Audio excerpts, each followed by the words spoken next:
Berapa ini harganya Pak Lulut nih? Yang Pak Lulut beli?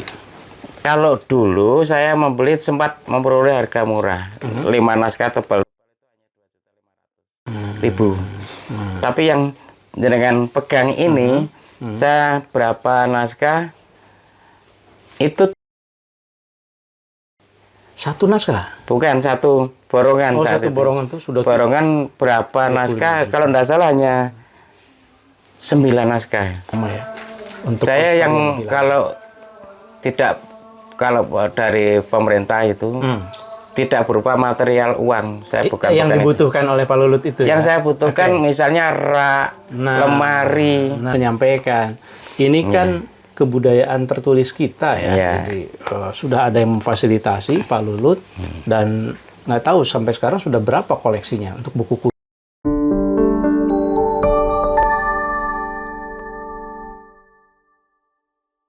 Bismillahirrahmanirrahim. Assalamualaikum warahmatullahi wabarakatuh. Sampurasun Sobat Ngariksa.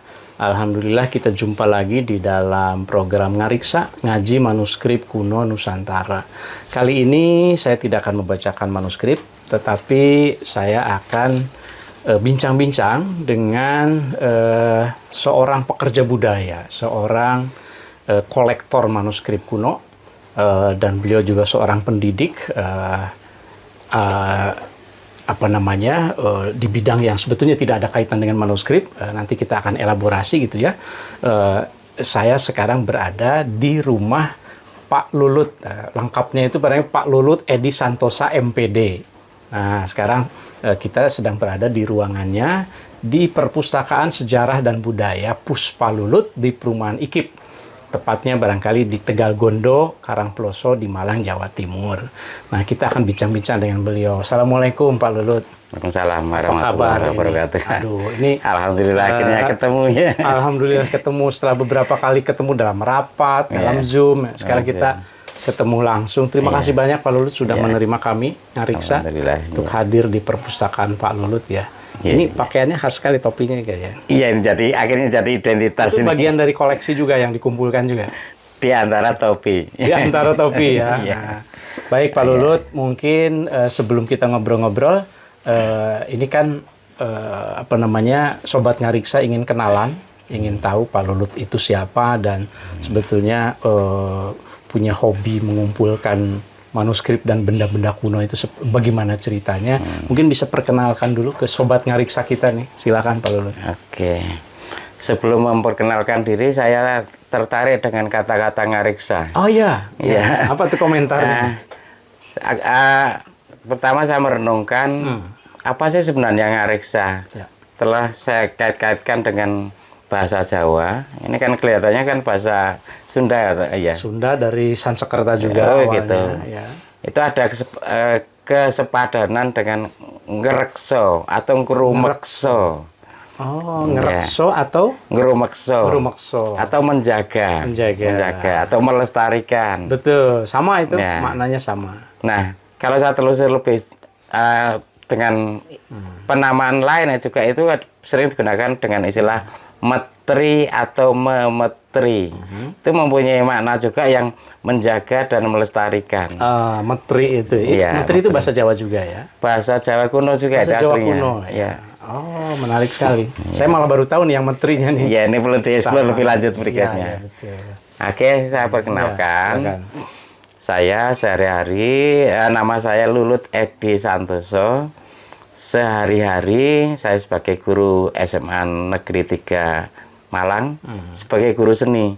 Sama dengan kata beliau, antara pekerjaan dan hobi bisa agak jauh, tetapi sebenarnya masih sangat terkait. Masih terkait dengan budaya kita, bagian dari perjalanan sejarah dan budaya kita. Betul. Maka di antaranya ini secara alamiah kok saya lebih tertarik mengumpulkan benda-benda artefak sejarah, lebih khusus ke buku-buku kuno lebih kuno. umumnya. Jadi istilahnya bukan manuskrip kuno ya, buku kuno ya. Buku kuno saja ini yang lebih familiar. Ya, Kalau mungkin, manuskrip itu untuk kelompok tertentu. betul. Jadi Sobat Ngariksa nanti perlu tahu kalau kita menyebut buku kuno itu artinya manuskrip kuno gitu Di antaranya ya. Yang itu. tulisan tangan di antaranya. Ya, karena kalau di masyarakat dikatakan naskah kuno itu tafsirnya macam-macam. Manuskrip malah tidak paham. Maka yang lebih mudah buku kuno. Jadi selama ini Pak Lulut itu mengumpulkan buku-buku kuno itu Ya. dari mana saja? Saya awalnya dari mencari dari keluarga. Tapi yang ditemukan baru satu saja dari keluarga itu. Lain-lainnya dari keluarga katanya sudah banyak dikubur. Oh, Gitu. hilang dong ya, sudah tidak. Ya sudah hilang jejaknya. Jadi sebetulnya Pak Lulut ini menyelamatkan yang masih tersisa kan Iya. gitu ya, dengan mengumpulkan, dengan mengoleksi Ya. itu. Nah, yang lainnya kemudian mencari di lingkungan terdekat. Ya siapapun saya tanya di lingkungan Malang, sulit sekali untuk mendapatkan. Akhirnya di Malang saya dapat total itu hanya 5 naskah. Yang lain saya ngumpulkan dari, yang saya paling nggak dari Jakarta sampai Lombok, yang paling Oh, jauh sampai ke Lombok juga? ya Lombok Mataram. Wow. Yang saya jadi agak merasa unik, saya temukan naskah itu dari kolektor di Papua.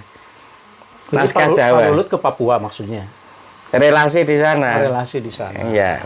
Ternyata naskah teks Jawa dibawa orang ke sana, dijual di sana.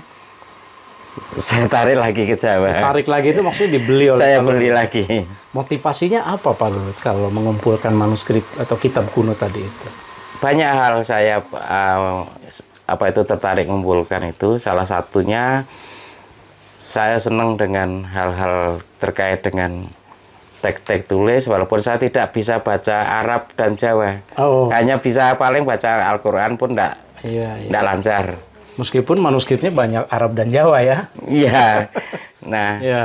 kemudian ada keprihatinan. Ada keprihatinan satu di masyarakat itu tidak terurus. Ya, itu salah satu motivasinya. Nah, ya, salah satu motivasinya. Kemudian ketika saya ada kesempatan jalan-jalan ke Malaysia, saya melihat untuk memfoto satu lembar naskah, ingat saya betapa mahalnya. Sementara kita terabaikan. Betul. Maka daripada semuanya ke sana atau dibuang, akhirnya saya berusaha mengumpulkan dengan upaya saya,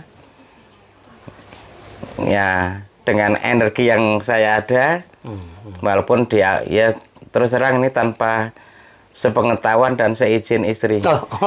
Tanpa sepengetahuan dan seizin istri awalnya ini. Artinya uang yang dikeluarkan untuk membeli itu kadang-kadang tanpa pemberitahuan ke istri. Iya, Ini direkam loh ini Pak Lulut. Iya, ya itu. Mungkin istri saya tahu hanya mungkin ini. Ya. Nah itu, dan saya punya keyakinan bahwa apa itu, saya diantaranya mengajar, spirit utamanya itu berbagi ilmu. Berbagi ilmu. Ya, berzaria, termasuk menjaga buku ini juga spirit saya. Meskipun tidak bisa membacanya ya, tetapi membuka akses ke orang lain untuk membacanya dan membagikan ilmunya. Itu kan investasi jangka panjang. Jadi barang siapa yang membuka jalan kebaikan kan ini juga dapat kebaikannya. Investasi dunia akhirat. Tapi tantangannya apa nih dalam menghimpun manuskrip apa buku-buku kuno itu? Tantangan yang sederhana, kalau orang lain bisa beli sepatu yang agak baik, saya pilih tidak beli sepatu untuk beli tirakat jadi. Iya itu. Ya ini paling sederhana. Boleh tahu nggak kira-kira umumnya itu harga berapa buku kuno itu? Ya. Misalnya ini yang kalau ini misalnya itu berapa ini harganya Pak Lulut nih? Yang Pak Lulut beli? Kalau dulu saya membeli sempat memperoleh harga murah, 5 naskah tebal ribu. Tapi yang dengan pegang ini, saya berapa naskah itu. Satu naskah? Bukan, satu borongan. Oh, satu borongan itu sudah. Borongan berapa naskah? Kalau tidak salah hanya 9 naskah. termasuk lontar itu. Itu dari dompet sendiri? Niatnya untuk bantu anak, ternyata saya lupakan dulu untuk kepentingan anak. Masya Allah. Semoga dengan harapan insya Allah nanti ada lagi untuk anak. Gitu ya. Dan apa benefit atau keuntungan selain kepuasan diri, Pak Lulut, itu apa yang selama ini dirasakan? Kan sudah berapa tahun ya berarti? Kalau keuntungan secara material tidak saya peroleh apapun. Tidak ada Tidak secara ada. material. Bahkan ya boleh katakan merugi secara material. Tapi berbagi ilmunya itu ya, pengetahuan. Itu spiritnya. Spiritnya. Nah, tapi dengan harapan nanti masyarakat itu lebih mengenal dulu. Ya. Mengenal dulu. Ini niat saya dengan berbagai cara itu mengenalkan dulu ke masyarakat bahwa ini penting. Ya, ya. Setelah mengenal baru berikutnya mau memahami, menghargai. Itu mengapa Pak Lulut terbuka ya, mempersilahkan untuk yang preservasi digitalisasi, kemudian silakan dibaca, karena niatnya itu ya. Termasuk mahasiswa dari Banyuwangi sampai Jakarta sudah datang ke sini. Ya seperti itu. Tapi ya sayangnya upaya perorangan yang energi kecil ini pemerintah kelihatannya masih belum lebih banyak perhatiannya. Belum maksimal memberikan apresiasi gitu ya. Disambangi aja belum. Oh. Tapi alhamdulillah ini akhirnya pemerintah provinsi. Nah, ini mudah-mudahan nih para pihak nih mendengarkan ini. Sobat Ngariksa juga bisa ikut menyampaikan. Ini kan kebudayaan tertulis kita ya. Jadi sudah ada yang memfasilitasi Pak Lulut dan nggak tahu sampai sekarang sudah berapa koleksinya untuk buku kuno.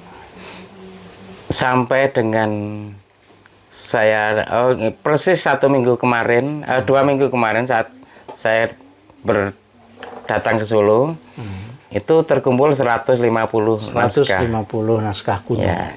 Dalam berbagai bahasa ya, ada Jawa, ada Pegon gitu ya. Jawa, Pegon, termasuk tulisan Latin. Nah ini juga perlu saya sampaikan. Persepsi masyarakat kita, terutama di Jawa, yang dianggap manuskrip kuno itu hanya tulisan Arab dan Jawa. Oh, ini harus dibuka lebih luas bahwa yang di Indonesia termasuk di Jawa itu bukan hanya Arab dan Jawa, tapi juga sangat mungkin orang Belanda menulis dengan teks Latin atau orang Cina, orang Jepang. Nah itu kita harus bagian dari arsip juga, penting juga. Di arsip, di naskah saya temukan banyak pula. Termasuk catatan harian orang Belanda saya sempat simpan. Dan buku kunonya tidak selalu dalam bentuk buku seperti ini ya, yang Pak Lulut koleksi. Kalau nggak salah ada lontar juga kan? Ya ada. Yang paling khas menurut Pak Lulut apa yang koleksi di sini? Entah dari segi bentuknya. Ya. Dari sisi apa itu material, saya sangat kagum dengan naskah-naskah material lokal, yaitu dengan daluang, kemudian sampul kulit, seperti tinta lokal. Seperti ini juga daluang ya. Kalau ini kelihatannya sudah menggunakan tinta Eropa ini kelihatannya. Tapi kertasnya daluang ini. Kertasnya daluang. Betul, kertasnya daluang. Nah, ternyata di situ memiliki daya tahan yang sangat bagus. Tidak gampang robek, tidak gampang pecah. Betul. Tidak gampang luntur. Itu yang saya kagumi. Dibanding dengan masa kertas Eropa, yang saya sering temukan itu pecah. Atau bolong-bolong gitu sesuai dengan bentuk tulisan. Itu yang saya temukan, luntur. Saya lihat tadi ada manuskrip yang per halaman gitu ya. Jadi biasanya jilidnya kan segini. Itu juga bagian keunikan. Itu saya belum pernah nemu loh Pak Lulut. Nah, oleh karena itu dari mana tuh koleksi itu? Saya dapat dari Semarang. Dari Semarang, relasi dari Semarang. Dan saya lihat tadi itu jadi satu jilid, isinya itu hanya 2 halaman lah ya.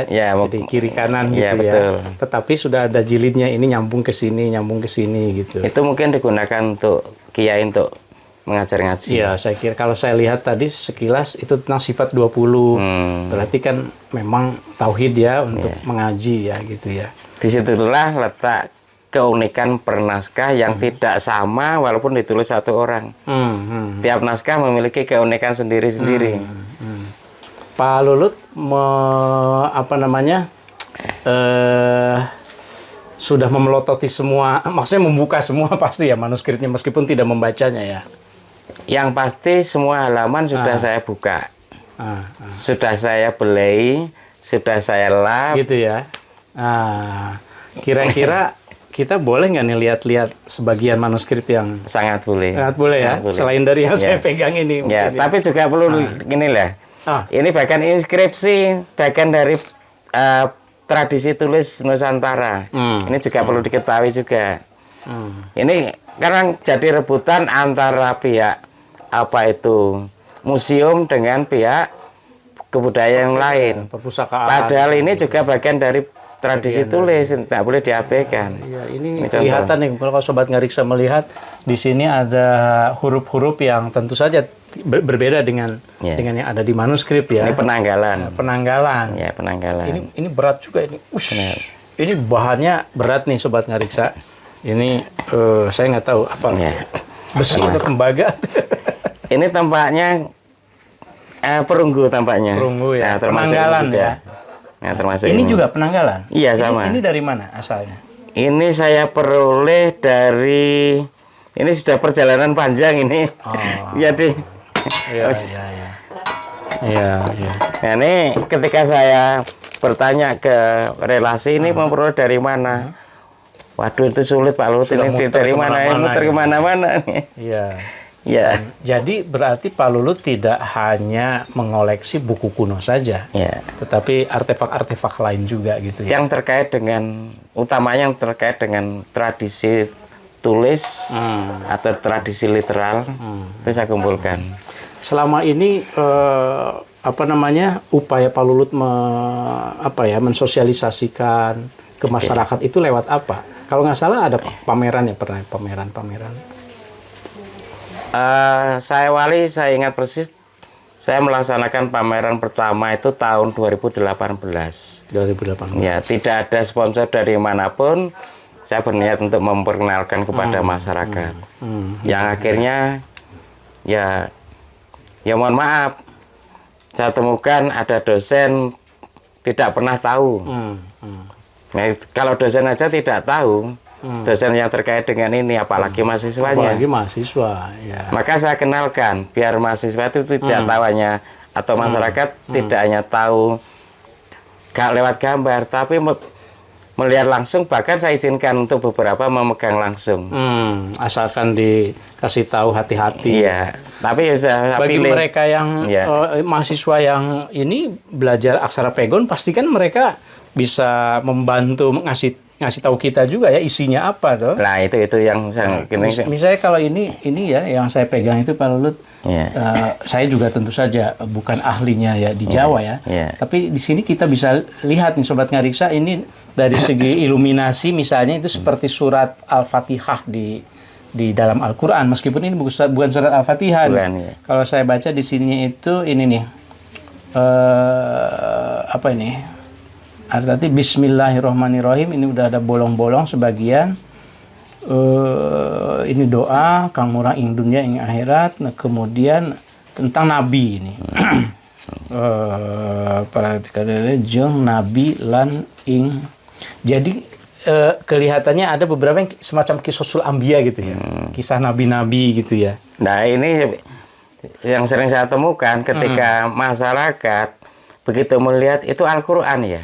Al-Qur'an. Semuanya kalau tulisan Arab ditafsirkan Al-Qur'an. Padahal bukan. Padahal belum tentu. Iya. Ya. Nah, ini yang sudah dibantu membuat cover oleh rekan Provinsi Jawa Timur. Ini sudah digitalisasi Pak Lulut yang ini? Belum ya. Baru dibuatkan cover aja. Yang sudah digitalisasi Pak Lulut kerjasama dengan siapa? Pertama dengan Dreamseed tahun Dreamseed 2000. yang pertama ya. Tahun 2019 hanya berapa belasan naskah dan beberapa dokumen waktu itu. Mungkin saya kasih tahu dulu ini ke Sobat Ngariksa, Dreamseed itu program mendigitalkan alih media digital dari Pusat Pengkajian Islam dan Masyarakat ya di UIN Jakarta kerjasama dengan Hamburg University dan Arcadia. Tujuannya memang untuk mendigitalkan lalu mempersilahkan untuk dibaca. Berarti Pak Lulut mengizinkan untuk dibaca semuanya teks-teks yang ada ini. Saya izinkan. Wow. Nah, bahkan mahasiswa dari UI atau dari UGM atau dari mana kok tahu tempat Pak Lulut? Saya membuka dari web. Nah, akhirnya kan jadi sinergi. Jadi silaturahmi nyambung ke sini gitu ya. Karena kalau melihat langsung melalui digital mungkin kurang puas. Maka akhirnya mencari dan akhirnya datang ke sini. Meskipun harus hati-hati karena nggak harus jaga benar. Sembarangan. Maksudnya membuka kan harus kalau yang nggak terbiasa nanti kan makin rusak. Sering saya temukan saya gitu. Harus. Ya, bagian dari edukasi juga. Iya, kadang-kadang ya saya harus nangis sedikit kok begitu caranya. Makanya saya harus di situ kesempatan ngasih tahu ya. Itu sudah berapa yang didigitalisasi melalui Dreams ya jumlahnya? Seingat saya yang kategori naskah itu masih belasan, persisnya saya lupa, tapi total itemnya ada 60. Total itemnya termasuk dengan dokumen-dokumennya. Berarti kalau totalnya 150 masih ada sekitar 90-an lagi ya yang belum didigitalisasi. Ya. Kalau jumlah halaman kisaran 4.000 atau 6.000 halaman saat itu. Ya. Pertimbangan Pak Lulut sendiri untuk digitalisasi itu apa? Satu, saya pengen membuat lebih simpel. Tapi suatu ketika saya berharap hasil digital itu pengen saya printkan. Karena saya punya pendapat mungkin agak, maaf kalau enggak sama dengan yang lain. Kalau digital saja juga risiko rusak. Softwarenya atau aplikasinya. Teknologinya macet juga. Atau kena hack. Nah, atau hardware-nya. Maka saya juga berangan-angan digital ada, saya simpan berbagai harddisk. Saya sampai mempunyai 5 harddisk. Yang masing-masing 1 tera dan 2 tera. Isinya hasil digitalisasi manuskrip semua ya. Tentang buku. Termasuk naskah-naskah kuno. Jadi saya sisihkan ke sana. Ini karena kalau satu ini, satu saya backup untuk menjaga satu rusak, lainnya ada. Nah, suatu ketika saya cetak, nanti ya semoga nanti ada. Supaya bisa lebih banyak juga yang tahu isinya kan. Karena tidak semua orang bisa lancar atau merasa nyaman dengan digital. Betul. Maka saya cetakkan. Mudah-mudahan nanti ada rezeki yang di sana. Padahal isinya ini saya sambil spontan, sambil ngobrol, buka-buka saja. Ini saya nemu kata kunci Surabaya. Nah, itu artinya kan ada konteks lokal ya, bukan teks-teks umum saja, tapi ada konteks Jawa Timurnya. Gitu ya. Kalau saya baca ini Sobat Ngariksa, ini pegon ya. Saya spontan jadi mohon maaf kalau salah. Ingkang gadah puniko kitab nami Mas Agus Muhammad Said. Berarti nama nih ya, Mas Agus Muhammad Said. Mukim ing kampung Simowagean, Surabaya. Artinya yang punya Mas yang Agus. Punyanya itu ya. Wah, ini luar biasa. Bahkan ini kelihatannya Kiai nih, Kiai Muhammad Sarip, Maring Ingkang Putra Mas Agus Muhammad Said SKB dan seterusnya. Allah alam. Di sini, wah ini luar biasa. Ini kedepannya itu setelah dikumpulkan, setelah didigitalisasi, kira-kira mau dibuatkan museum atau bagaimana nih, Pak Lulut? Kalau kata museum terlalu besar. Ya perpustakaan saja. Tapi saya mempunyai konsep perpustakaan itu di image masyarakat ini sementara hanya berupa buku. Tapi saya harus berusaha mengkaitkan walaupun dengan ruang yang sekecil ini. Nanti Sobat Ngariksa bisa ngelihat ya, kecil tetapi waduh ini ilmu semua, apalagi itu yang tebel-tebel itu kan. Ini mulai tahun 1803. Oh, ininya Ya, dokumen asal kolonial. koleksinya 1803. Tiga. Dan mulai dikumpulkan oleh Pak Lulut itu mulai tahun berapa? Saya lupa tadi itu. Mulai konsentrasi mengumpulkan tahun 2008. 2008. Berarti udah berapa tahun tuh? Dari 2008. Iya.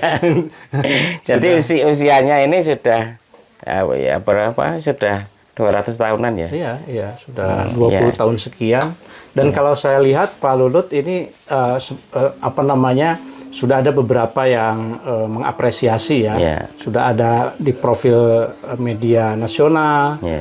Ini ada sertifikat dari Dreamsea juga. Iya. Dari Gubernur Jawa Timur juga sudah ada ya. Dari Gubernur Jawa Timur itu tentang arsip, Arsip. tentang arsip. Ya, dan kita pernah ketemu di Perpustakaan Nasional. Ya. Di Pak Lulut di tingkat nasional juga memberikan kontribusi luar biasa untuk kepustakaan literasi kita kan. Malah saya tidak tahu. Enggak, waktu kita ketemu di Perpustakaan Nasional. Oh, waktu saya rapat. mendapat. Oke, Ya, oke. ya. Ya. Jadi saya kira ke depan memang perlu apa namanya bukan hanya apa namanya perhatian, tapi memang perlu kerjasama ya.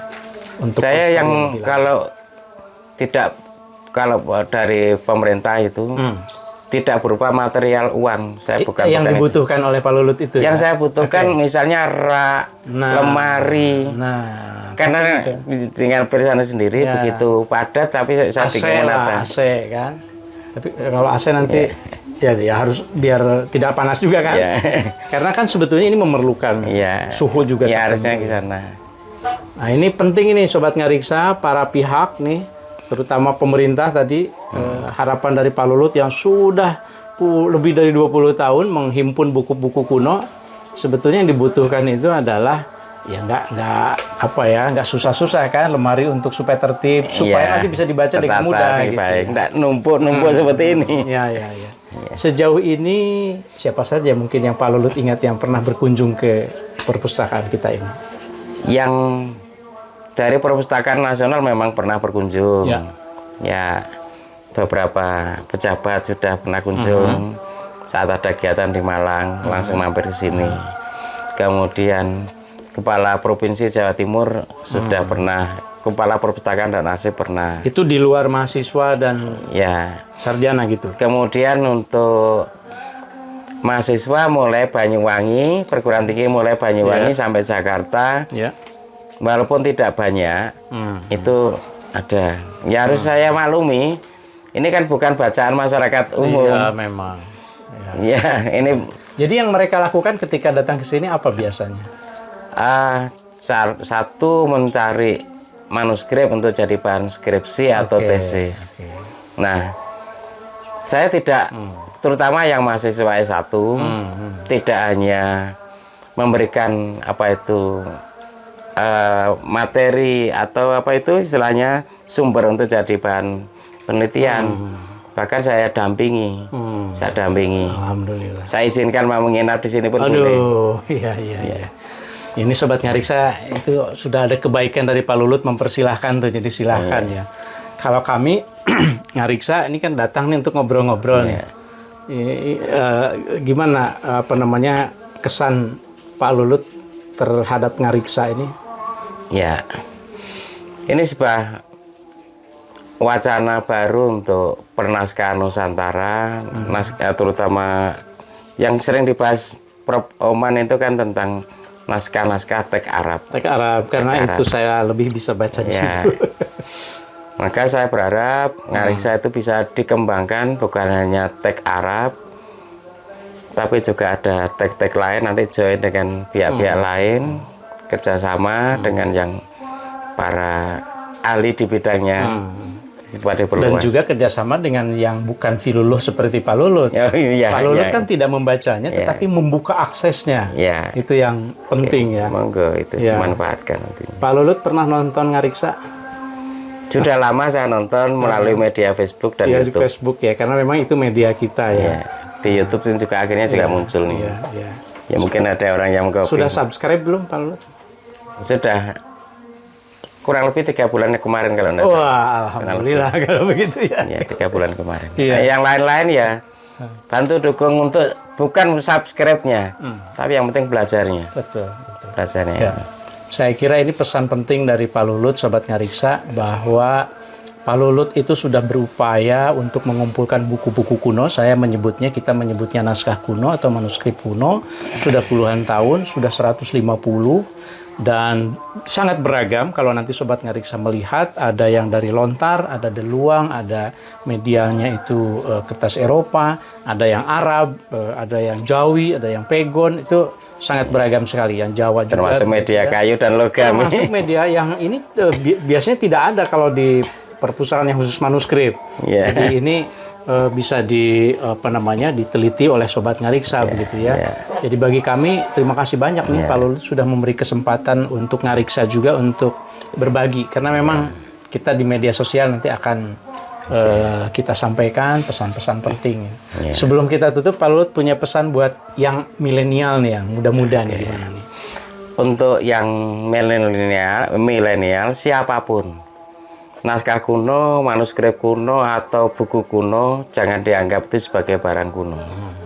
Tapi itu bisa kita eksplor, dimanfaatkan, dikembangkan untuk beragam kreativitas baru. Mulai dalam bentuk tulisan, ilustrasi, gambar, termasuk kemarin di Kamar Madura kan membuat batik dengan ataupun dengan kreativitas lain yang sesuai dengan generasi masa sekarang. Karena ini saya pelajari sekilas dari isinya, begitu luar biasa beragam keilmuan. Eman kalau hilang. Itu pesan penting dari Pak Lulut, eman kalau hilang. Dan ini adalah identitas budaya kita.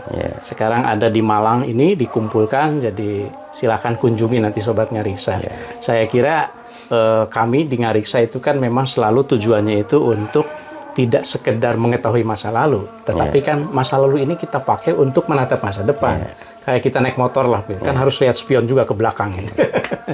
Jadi jangan hanya masa depan saja, tapi lalu, kini, dan masa depan. Nah, itu makanya slogan Ngariksa itu memang seperti itu.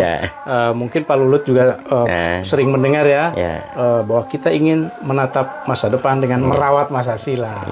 Jadi Sobat Ngariksa, terima kasih banyak sudah menyimak obrolan kami dengan Pak Lulut Edi Santoso di Malang, di perumahan IKIP ini. Terima kasih banyak. Mudah-mudahan kita bisa terus menjadikan manuskrip-manuskrip ini sesuatu yang klasik tetapi asik untuk menjadi inspirasi kita untuk menuju Indonesia Emas 2045 barangkali. Mari kita menatap masa depan dengan merawat masa silam. Salam Ngariksa. Wah, kurang kompak nih. Ayo. Sekali lagi. Mulai. Sobat Ngariksa, mari kita menatap masa depan dengan merawat masa silam. Salam Ngariksa. Alhamdulillah.